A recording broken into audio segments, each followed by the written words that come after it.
Weekly Sauce, episode 46. We just found out. As usual, this episode is brought to you by Mike's BBQ Rub.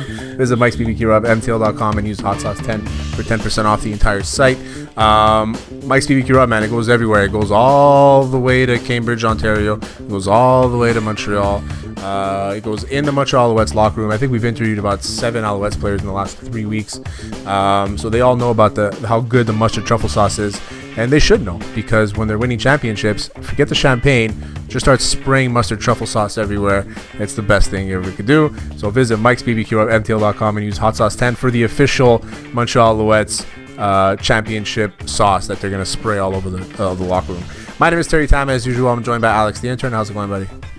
I'm doing super well, man. I'm happy we have another Alouettes. And yeah.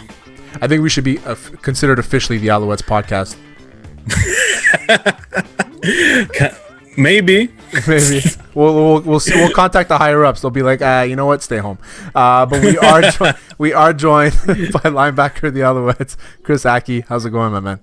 I'm doing well. What's up, guys? We're good, man. We're good. Thanks for coming on. We really appreciate it. Honestly, I've gotten so comfortable talking to you guys. You guys are all such salt of the earth kind of guys. You and I were talking before about how nice of a guy Jake Weineke is. That episode's available. Jake Weineke, one of the best guys, man. Such a great guy. No, definitely. So what have you been up to, man? Where are you at? Are you in Montreal? Are you back home? I'm in Toronto. In Toronto, yeah. What are you doing at training, I guess? Just training in Toronto. I'm working too. So I work at tech company, so a research and advisory firm. Yeah, so I've been doing that. It's been fun. Like I really like it. I got a great team here as well. Is that what you studied? No. So I went to school for communications. Okay. So did I. Oh yeah. Yeah, that's what athletes do, I guess, right? Yeah, you just go into comm, and then after that, see where life takes you. See where all these random arts classes take you. Yeah. Film classes. Yeah. Swimming pool management, or one of those ones. I remember one of my classes was called printmaking, and it was like most of the class was like a piece of wood. You had your own piece of wood, and you had to design something on it. And then at the end of the semester, you print something on it, and that's your final project. I don't know how I didn't get an 100. I got like a 93 or something. That's solid though. It's okay, but like I'm an awful drawer. Like I'm not an artist in any way. Same. I remember in grade 8 we had to do in art class we had to do a different piece every week. It'd be like pointillism or just. I used to be the man at just like look and draw or just tracing, color it in. But if I had to actually get creative, that's when I know I'm starting to get the C's, B-, C+ on all my art. So I'm like the least like creative guy that way. Well, you're creative on the football field. I mean, you Ontario kid. You went to Woodford Laurier. What was that like? What was the recruiting process like? Why'd you decide to go there? Yeah, so honestly, Woodford Laurier, great school. Mm-hmm. Like I recommend it to everyone. Obviously, I'm slightly biased, but had a great time there. Met some of my best friends there just from playing football. Like home field there. Like it's like a family oriented campus. Like it's not too big, maybe anywhere from 12 to 14,000. And it's just like you see everyone all the time. So no matter if we're winning games at Laurier, we're losing games, you still get fans out. The students are still out supporting. So it's a real fun school. And it's a party school too. We'll add that in for anyone who's. I knew that. I know for a fact it's a party school. Definitely a party school. Also, overall, it's a great school. The recruiting process was good too. I remember I started talking to them actually when I was in grade 10, because I grew up in Cambridge. So Cambridge from Laurier is about a 20-minute drive. So that didn't really go into like why I picked Laurier. It was the coaching staff. Like Coach V on defense, like he's a genius in the OUA. So just to be able to work like with him and be able to play in a system that he developed, it was like that's kind of what brought me to Laurier. That's amazing. I think Laurier is also a great school. I've heard good stuff about it. After Laurier, you've been to the New York Giants rookie minicamp, just like DJ Lalama. Yeah, exactly. How was it? And did you line up against anyone who's big names, or did you line up with or against? Like, what do they say? You know what? We're gonna take you and let's put you up against this guy. See what you can do here. So yeah, that camp was good. It was one of those things like it was a little easier than I thought. One-on-one, it's harder and easier at the same time. Like one-on-ones were easy for me because I went from in Canadian football, I played boundary half in college, so I went from covering receivers in the Wago to covering tight ends. So from that aspect, I don't think I lost a one-on-one rep. But I guess the hardest adjustment for me was learning the American game. Because I didn't play too much American football leading up to that. So just to know like different, how they call formations is different than how we call them in Canada. Yeah. So the big thing, and rookie minicamp's like what, three days. So you get thrown a lot of stuff at you right away. So you got to be able to adjust on the fly. And especially as like a young kid at the time coming straight out of university, it's just a lot thrown at you. So, but it was a good experience. So just to feel, I didn't feel out of place athletically. It was more just I just had to get used to the American game. What was the feedback they gave you? Oh, they didn't give any feedback. No, like, they just like what's it like? It's like, all right. Give me the iPad, like we always see. Yeah, we always see it on Hard Knocks. Yeah, give me the iPad and you're out. Yeah, but it was a good time. I was there same time as Landon Collins. Okay. Yeah, so Landon Collins, he was like the stud strong safety for them for years. I think he's in Washington now. But yeah, we came in at the same time. But so it's funny because we're both playing safety. But it was like, say we're in a defensive meeting, and everyone else had just notebooks. Landon had an iPad. So we already knew, like, okay, that's priority right there. So you know who's going to be here tomorrow. You know who's going to be here at the actual training camp. Yeah, we know who just signed for $4 million and who's just here. Like, hey, I just here for the opportunity. So it was one of those. But so it'd be like, say I'd answer a question in the meeting, in the fence corner, it'd be okay, yeah, that's right. Everything go through Landon. Hey, you got that, Landon? Hey, Landon, you got that? So it was one of the things. Hey, I feel like in the NFL, once you're a draft pick, they have to make sure you make it. They got to make sure you make it. They invested a selection on you. They're choosing you. You got to make it. Yeah. And I think it's like top three picks. The first 3 rounds, you're guaranteed to make the 53-man roster, something like that, right? There's like some sort of guarantee. Like you're on the roster, just you might not get a starting spot, obviously. Yeah. And then the rest, those are the guys that couldn't get cut. What was the biggest? Like who's the guy that you saw? You're like, okay, like this is where I'm looking at him and it's like I gotta be at that guy's level other than Landon.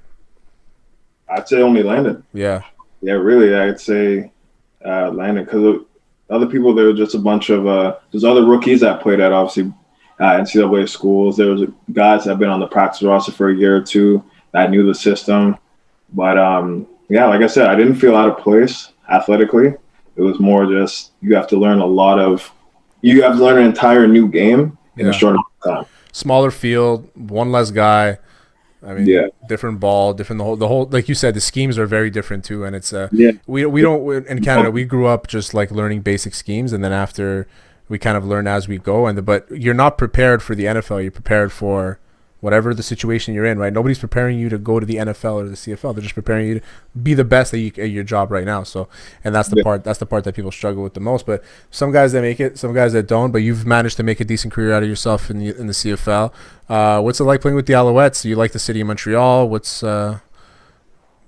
it coming from a town like Cambridge, coming to Montreal, a lot of French-speaking stuff? What do you think?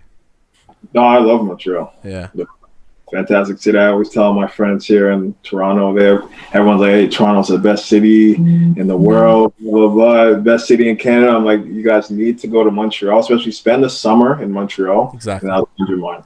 I always say that Montreal from May to August is the best place to be.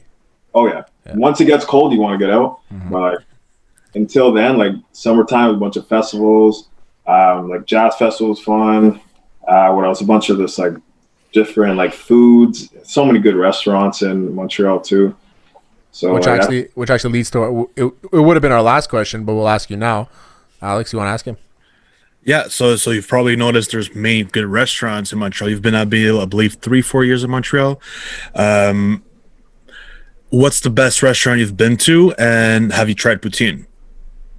Yo, of course I tried poutine. I've been eating poutine way before I got to Montreal. Ah, there you go. Yeah, because poutine's like the national. They call it the national dish, right? It's like the Canadian dish. So a lot of places you can get it in Ontario. You might not be able to get it in like Saskatchewan. I remember first year university. Me and my roommates used to go. We had our little like meal card. Like Harvey's Poutine used to take our money like weekly. I remember we ran out of our meal card by October, and we still had class all the way up until mid-December. Oh fuck! After that, we're just like, damn, we can't go to Harvey's anymore. We got to figure this out. We got to cook all this stuff. I need that Harvey's Poutine, man. Yeah, definitely been eating poutine for a while. I'd say some of my favorite restaurants in Montreal would be I like Le Banquise. That's like a good poutine spot. There's one across the street from it. What's it called? This is where we're gonna. Really good too. That one's underrated. Okay, so this is where we're gonna argue, Chris, because everybody else up until you, we've asked them what's your favorite poutine spot, and they've all said Ma Poule Mouillée, and I've always told them La Banquise. It's too commercial, man. It's like you got to stay away from that. There's much better places than La Banquise. And you're talking to a guy I'm like the poutine king in the city. You know what I mean? Like I did 101 year. It was just I had to do it. Like it was a bet. I know them all. I know every single place. La Banquise is good. Like don't get me wrong, but there's plenty of other places you got to check out. This is where we're gonna differ here. But Ma Poule Mouillée is solid. La Banquise is top 2. It's top 2. So this is where I go. Have you ever had the carry hot dog? Yeah. All right, the carry hot dog. Gross. This where people in Quebec get the hot dogs wrong. Who steams a hot dog when you can barbecue? But how many people have just like a barbecue ready available for them? You should get one. Like, don't. I remember the first time I had the carry hot dog. We were there and some steamed hot dog, and it put like I don't know, like sauerkraut and mustard on it. Yeah. I'm just like, people enjoy this? What do you mean? It's the best thing in the world. Nah, if you got to get a barbecue one. Little paprika on it. Nah, so you that was a one and done. So you barbecue all your hot dogs? You grill them? Well, I don't eat hot dogs that often. It's more like if there's a barbecue going on, there's gonna be some hot dog. Yeah. Barbecue hot dogs are nice. Don't get me wrong, but like steamy. Oh, yeah, I'll never boil a hot dog again. It's not. You're not boiling the hot dog. It's steamed. It's virtually the same. They both don't taste great. No, but the poutine at the carry hot dog. That's what I was talking about. That shit is fucking. It's good. It's good. You got to try that. There's also Polo and Suzanne is solid. Chez Claudette is one that's like really underrated. So when you're back in town, man, we'll do like a whole poutine review if you want. We got to go on a tour. Because right now, I'd say the Banquise, you can argue that's 1 or 2. Which one do you get, though? What poutine do I get from there? Yeah. I get a new one every time. So the T-Rex is actually like a beast. Yeah, I've had it actually. Yeah. Me and my friends, we were 3. We were struggling to fucking finish it. Struggling, bro. We were 3, and that shit's huge. It is, man. I get a large T-Rex. I inhale it, and then I have a couple steamies on the side. What's on the T-Rex? It's all the meats. So it's like meat, bacon. It's like minced meat, bacon, sausages. It comes with gravy, but I replaced the gravy with meat sauce. Oh, that's a heart attack. Oh, man, you have no idea, man. You have no freaking clue. It's like you're dehydrated when you wake up. It's like you know when you eat like a late McDonald's meal and you just overdo it, and the next day you wake up, you're like you just want to drink water, like 18 gallons of water. That's how I feel after Banquise. Me all the time. I used to work at McDonald's in high school for 3.5 years, so I've been there, tried it all on the menu. Remember one summer, just because I just eat for free. One summer, I was probably eating like 3 times a day. From like every shift, I probably work 5 days a week in McDonald's 3 times a day. Man, what do your shits look like? They're loose, man. they just squeak right through. But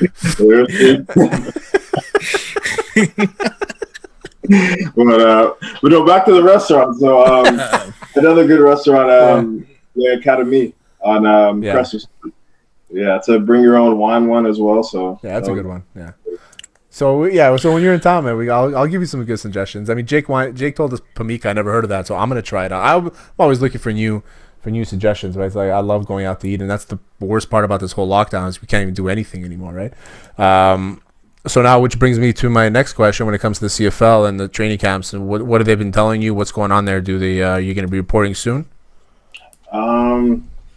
Honestly, it's tough to say because training camps will start in May. I think May 19th is the usual start date. We're in April tomorrow. We really don't have any news. So if I guess, I would say we don't start on time. But anything's possible. CFL might turn around tomorrow or next couple of days and be like, hey, you know what? We have a plan in action to start on time. But until then, I think we just got to just keep being optimistic.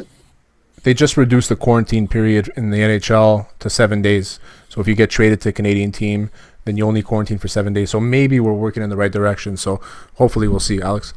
Yeah. Actually, I wanted to go to a different direction. So this week, we had an Instagram story post about, I'm not sure. Well, you answered it. It's about the soccer goalie that injured his penis during a charity game against Iron Maiden. Yeah. And you got the right answer. So I want to know, was that a random guess, or was that actually, did you know it? No, it was a random guess. I kind of judge it by what they look like. I'm like, you know, this guy looks like. Yeah, me too. And I lost, and I got it wrong. Yeah, no, I'm a good judge of character. So I'm like, you know what? I feel like he's a guy. This guy looks like he broke his dick. Yeah. This is the guy. If I had to pick one guy out of a lineup that broke his dick, that's this guy. Yeah. So I wanted to ask you. So number 21, is that the number you're wearing this year? Yeah. Yeah, and that's the number you grew up wearing, I guess. Yeah. So I grew up wearing. So I started wearing 21 because growing up, I used to play running back. I started playing football when I was 10. I used to play running back up until the end of high school. Until I got to university, I stopped playing running back. But yeah, so my favorite player was LaDainian Tomlinson. So that's why I started wearing 21. And then it's always been sticking with it ever since Laurier, just rocking the 2-1. And I want to transition that into CFL as well. I was going to say maybe Deion Sanders motivated, but you're a little younger than that, I guess.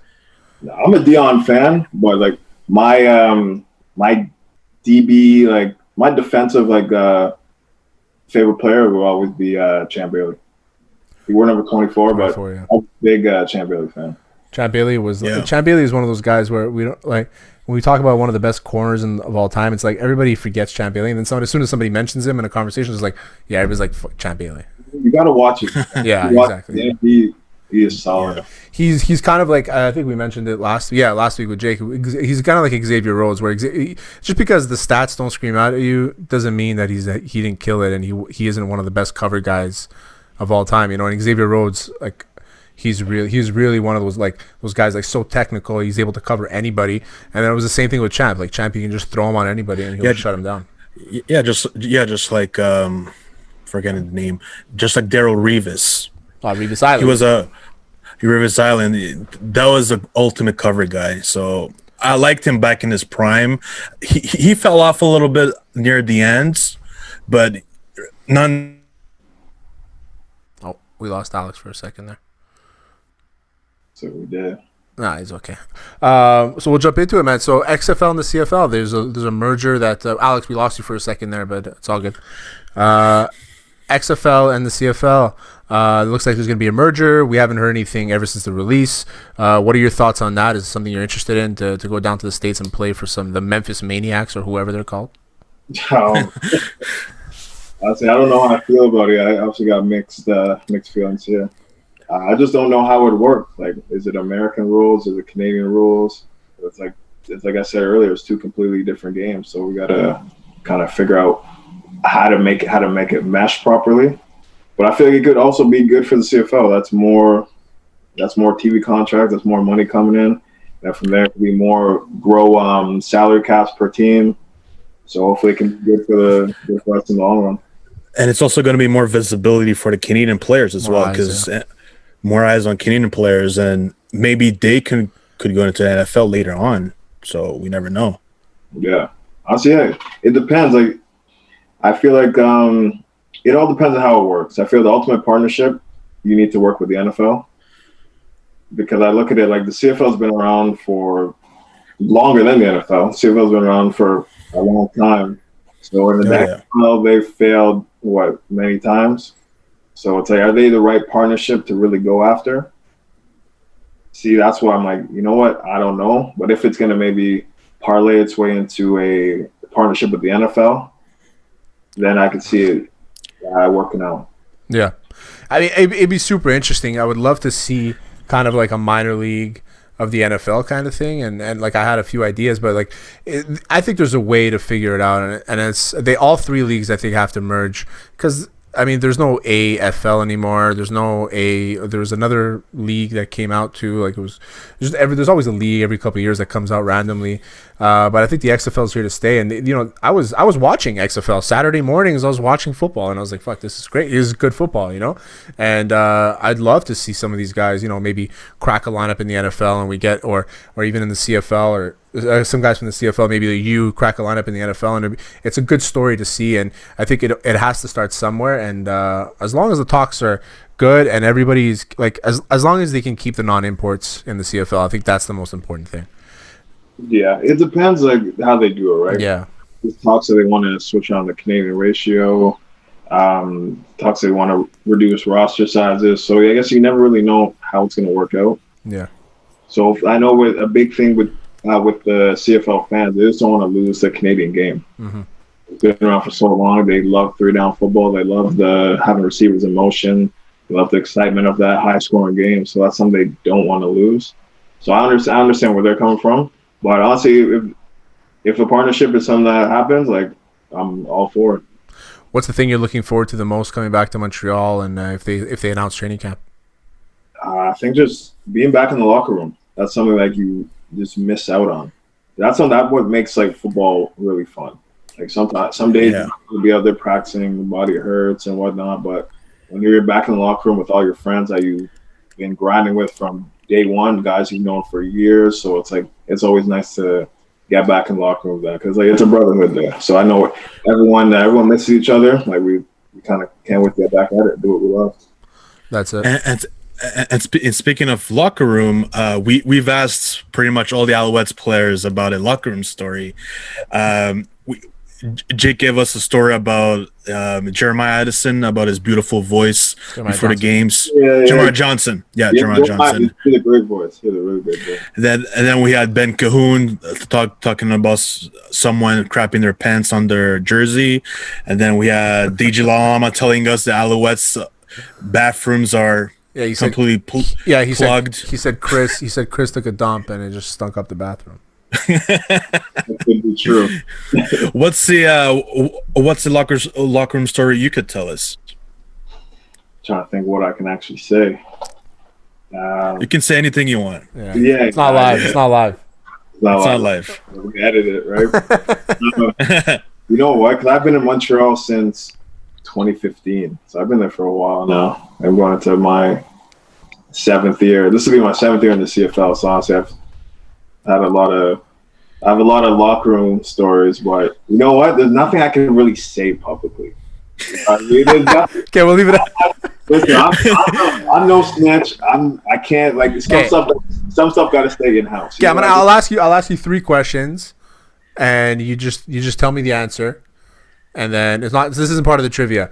Who's the loudest guy in the locker room? Loudest in the locker room? Yeah.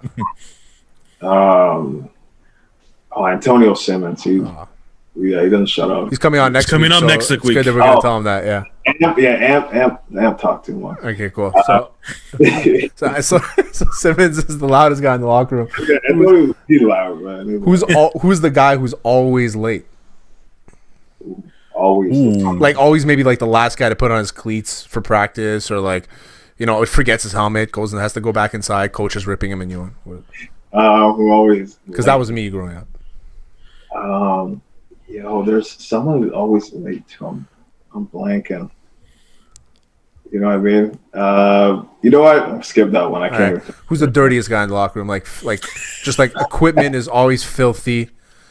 Like there's always one guy in the team. It's like, dude, just like wash it, man. Just like give it to the equipment guys. One of the old linemen, definitely. Or just all of them. Oh, like okay, but not Christian Matt though. No.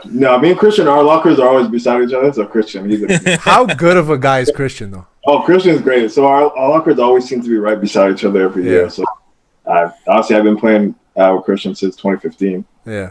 Like he's great. He's one of the ones. The other ones, like they're probably filthy. Yeah, I played with Christian in CJEP, and he's a super nice guy. I love Christian. I can't say enough good things about the guy. Yeah, we should come. We should bring him on the show as well too. Did he retire last year? I think he might have retired. No, He might. I think so. Chris, is he still there? Christian Matt? Yeah, he's I think he's still there. I think it was just maybe on one of his last years, but yeah, Christian's a good guy. Well, hopefully I'll ask him. I'll message him, see if we can get him on. But I don't think he has any social media. I think I still have his wife on social media actually. All right, Chris, we'll get to the trivia. 3 questions. You should know the answers. If you don't, it's not the end of the world, but whatever, you know. We got a question about your draft. We got a question about Wilfrid Laurier, football, obviously, and we got a question about the Alouettes. Okay. So the first question is, who are the 3 players selected ahead of you in the draft? Ooh, ahead of me. Since you were drafted 4th by the Montreal Alouettes. Sean McEwen. Yeah. Right before you. Yeah. And Alex Matthias. Yeah, Alex Matthias. With all old linemen. Yeah. It's always like that in CFL drafts. It's a bunch of O linemen and maybe like a D lineman or a DB. Yeah. All right. Who has the most interception returns for touchdowns in Alouettes history? Hint: it's not a DB. Chip Cox? It's not a DB. Oh, he played linebacker. No, he was a safety. Chip Cox? He was slash. Yeah, I guess he moved to halfback, I guess. So wasn't it? It's not a DB. No, it's not Chip Cox. That's a good guess, though. So, wait, give me a hint. Did I play with this person? You might have come in the year after he retired. I'm trying to remember when he actually retired, which is probably like 5 years ago. Shea Emery? No, but that's actually a decent guess. One more guess, and then I'll tell you what it is. He's from North Carolina. No, it doesn't help. Honestly, I have no clue. It's Anwar Stewart. He has 4. Yeah? Yeah. 4 That's interceptions returned for touchdowns. That's crazy. I didn't think either. Yeah. Second was Davis Sanchez with 2. Oh, okay. Yeah.